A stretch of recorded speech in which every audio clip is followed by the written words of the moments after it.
Hello everybody, this is your Digital Super Saiyan 3 back here with another video, and welcome to the month of December for my December pay-per-view review. For the month of December, I chose to do WCW's Starrcade 1993. That's right, 10-year anniversary.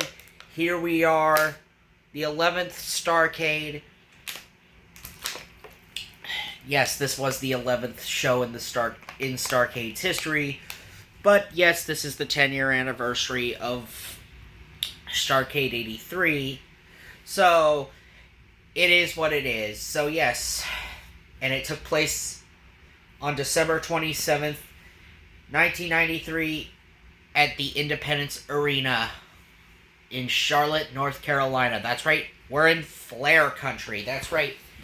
So, of course, if we're in Flair country, you know this has got to have something to do with Ric Flair being involved in this show. And he's involved heavily in this show. So, here we go. This is WCW's Starrcade 1993. So, we open up with a package of Ric Flair during his childhood all the way to what he's up to now. And then it shows Vader. So this is a package that's hyping up the main event. So it's going to be career versus title later on in the night for the World Heavyweight Championship. So it's going to be Vader, who's the champion, defending against Ric Flair, who's the challenger, with his career on the line. So both Vader and Ric Flair have everything to lose. Vader with his championship and Ric Flair with his career. On commentary, you got Tony Schiavone and Jesse the Body Ventura. That's right, Jesse the Body Ventura. They show us Vader arriving in the arena very early, and Vader having like a pre-match workout. You know, he's getting a workout in before the event. So he's all set to go, but it's a lot different in Ric Flair's point of view. We get it for Flair's side. It's a more somber sort of feeling. You know, it could be the last time Ric Flair could wrestle, even though we know Ric Flair went on to have his career ended in 2008 by Shawn Michaels. So, yes, we see Mean Gene interviewing Ric Flair from his home, and we see Flair about to leave for the arena. He's heading for the arena. He's got his stuff. He kisses his wife and hugs his kids. Prepares to get into the limousine. Limousine waiting, and Mean Gene and Flair get in the limo. And they have a police escort. Now we get into our first match, and it is pretty wonderful. Paul Orndorff and Paul Roma with the Assassin defeating Marcus Alexander Bagwell and Too Cold Scorpio, wearing matching tights, wearing these orange and black tights. And they have Teddy Long as their manager. And Teddy Long, as voted on by the fans before the match started, receives a plaque for Manager of the Year of 1993, as voted on by the WCW fans.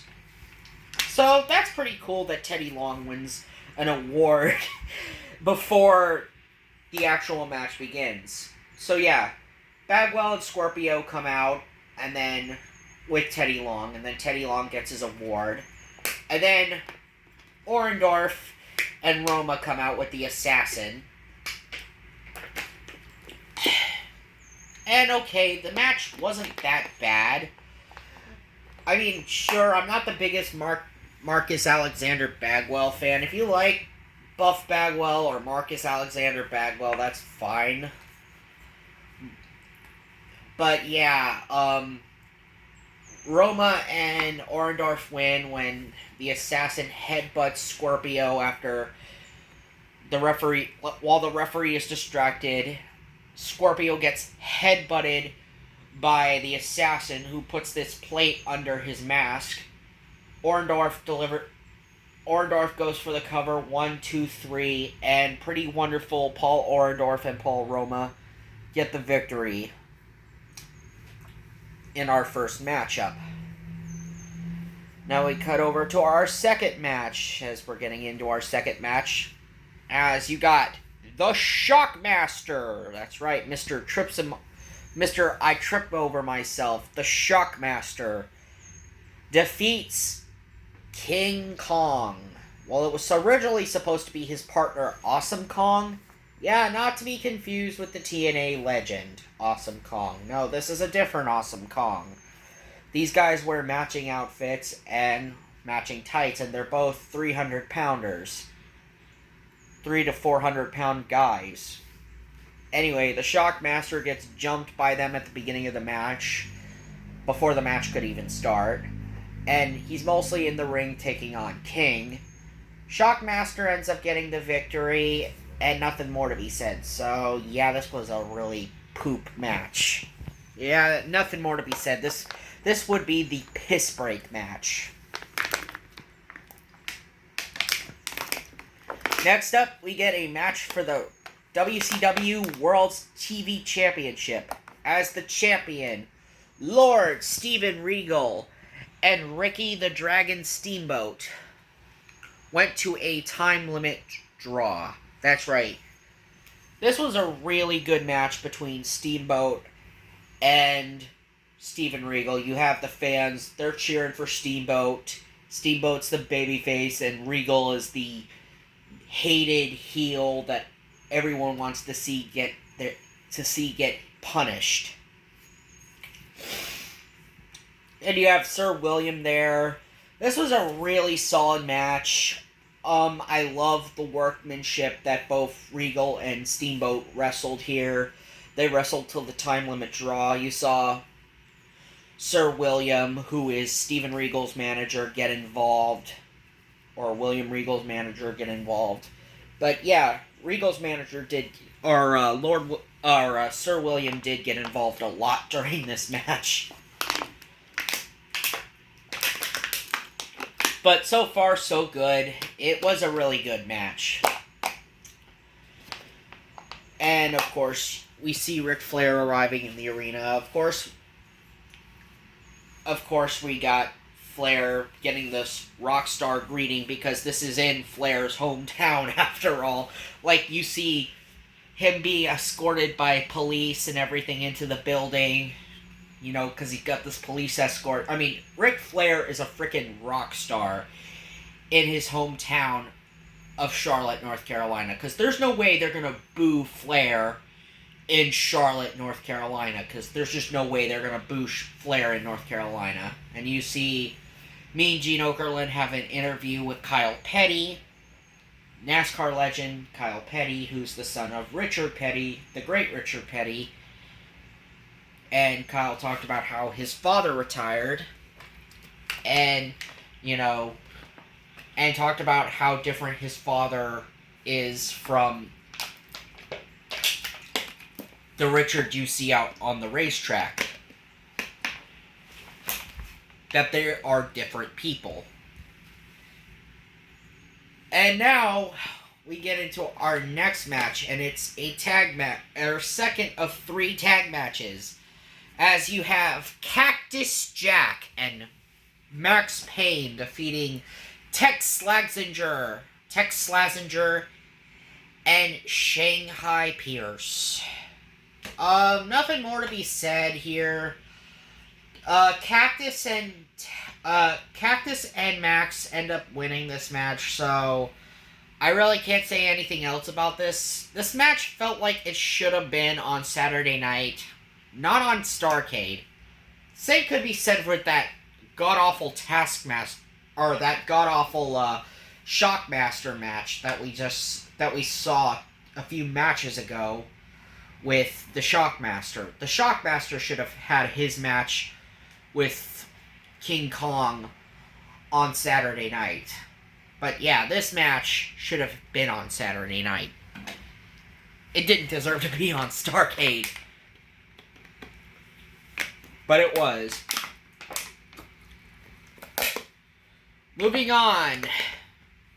Next, we get our second title match of the night, and it's a 2 out of 3 falls match, as the champion, the natural, Dustin Rhodes, defends against Stunning Steve Austin and with his manager, Colonel Rob Parker. Yes, that's right, Colonel Rob Parker is in the corner of Stunning Steve Austin. And, yeah, I would say Dustin Rhodes and Steve Austin definitely had a very underrated rivalry. That's kind of one of those rivalries that's never really brought up or talked about when it comes to Steve Austin or Dustin Rhodes, but they definitely had some good chemistry, I'm not gonna lie. I mean, Austin went on to become one of the biggest stars in the business, while Rhodes, on the other hand, remained, in that mid-card position that he was in.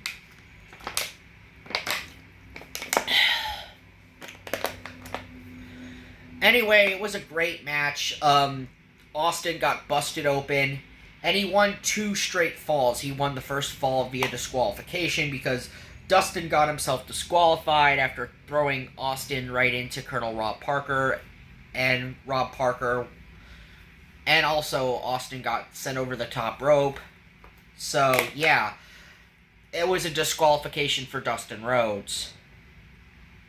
And then the second one, Austin went for a leverage pin, all bloody, and he ends up winning the match and wins 2 straight falls, and now Austin is the United States champion.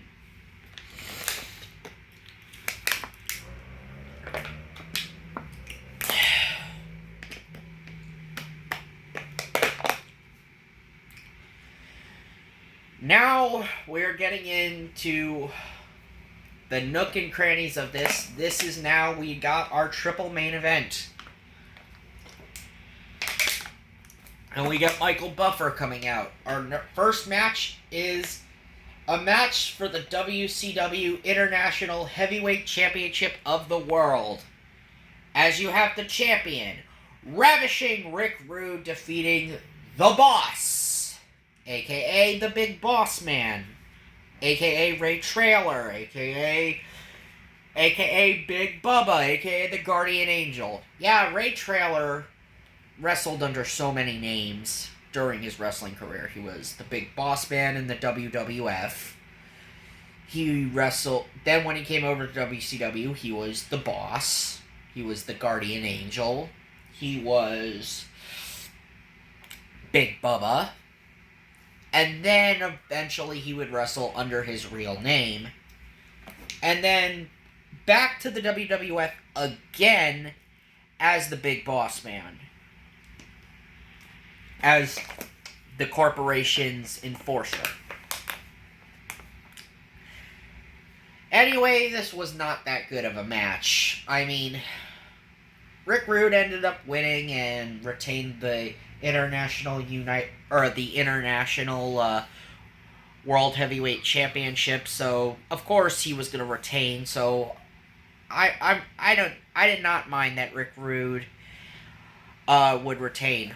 Before this, he was originally supposed to have a feud with the British Bulldog, but injury kind of sidelined the Bulldog. And so he ended up having to face the Boss instead.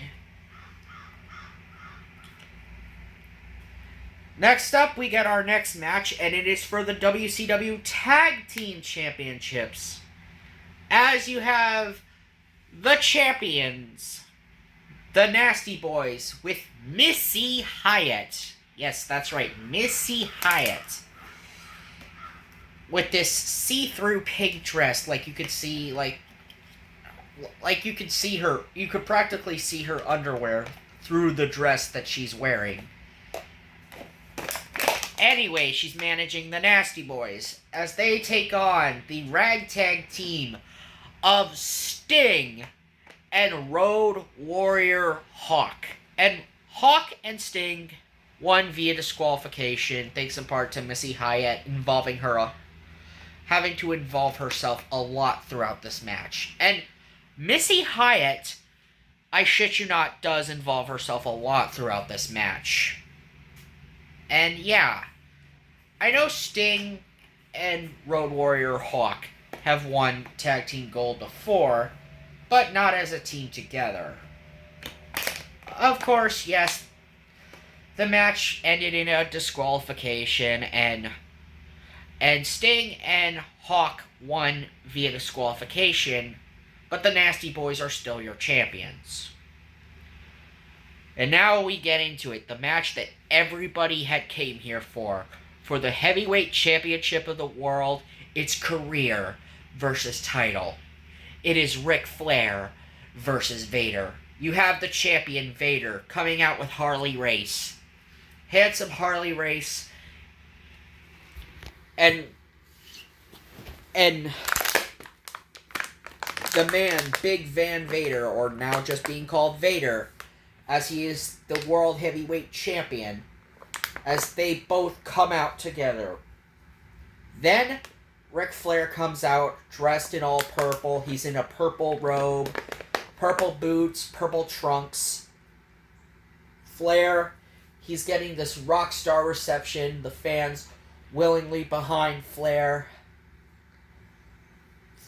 So yes, usually the challenger gets introduced first, but because WCW wanted to do something special, they wanted to have Vader come out first, and then they had Ric Flair come out first because, of course, this is Flair's hometown. This is Charlotte, North Carolina. We're in Flair country. The whole building was on Ric Flair's side during this championship match against Vader. And boy, was it a great match. It was a fight. It was an absolute title fight. It was a prize fight. I mean, during the match, you see Tony Schiavone talk about all the Starrcades Flair had been in during that point of his career. 83 against Harley Race.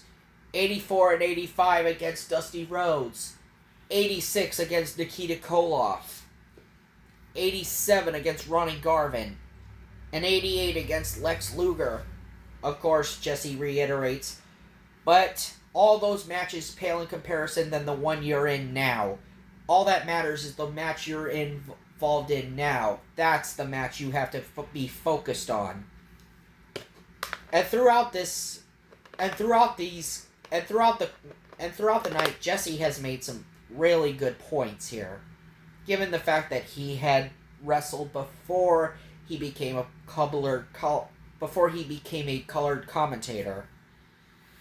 Anyway, Jesse and Tony are such an underrated duo.